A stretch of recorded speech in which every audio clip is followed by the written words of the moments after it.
Living in the real outback of Australia is like confronting yourself with yourself, seeing yourself for who you are.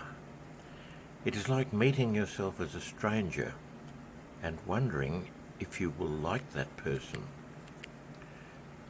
It was back in the 1990s that I met Albert, a quiet man who had shunned the city and, after a trip to Brisbane in 1949, decided that the big lights were not for him. He returned to the Channel Country and never left again. Albert was an older bloke who lived in my new hometown of 35 or so residents.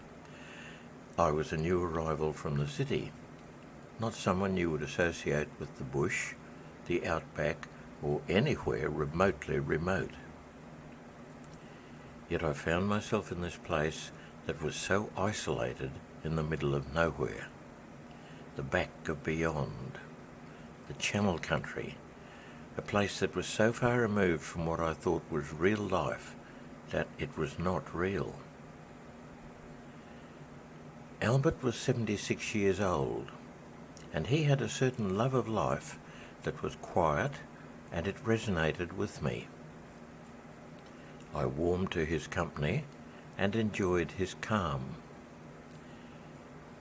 We went on a series of trips to mark the graves of all the men, women, children who had died in that harsh and unforgiving land that we call outback of Australia.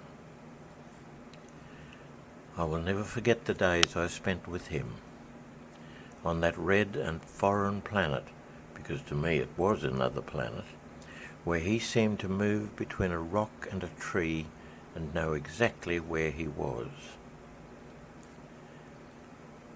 There was one place we visited where there was already a headstone for a life lost. It was at an abandoned homestead.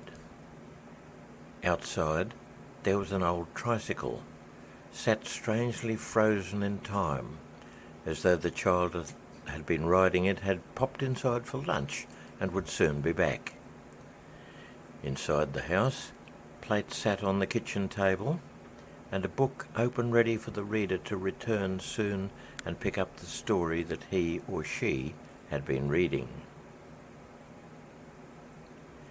About 200 metres from the house, Albert showed me a gravestone. It recorded the birth and death of a baby, just 1 week old. Christmas Day 1912, as I recollect. It was still hot, dry air of that day. I wondered how the poor mother coped with the loss of her child all those years ago. Alone, only her husband to share her grief, and he with her. The enormous pain that they must have endured in that lonely, isolated place in the middle of nowhere. One night, sitting with Albert during our trip to mark those graves, we sat drinking green ginger wine.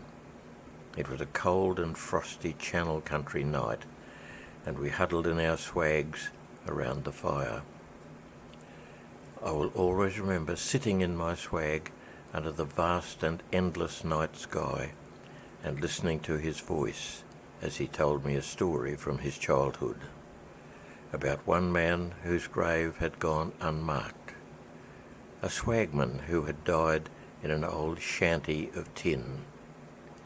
It was so quiet, there was no sound except his voice, and this is my version of the tale he told me that night under the Southern Cross.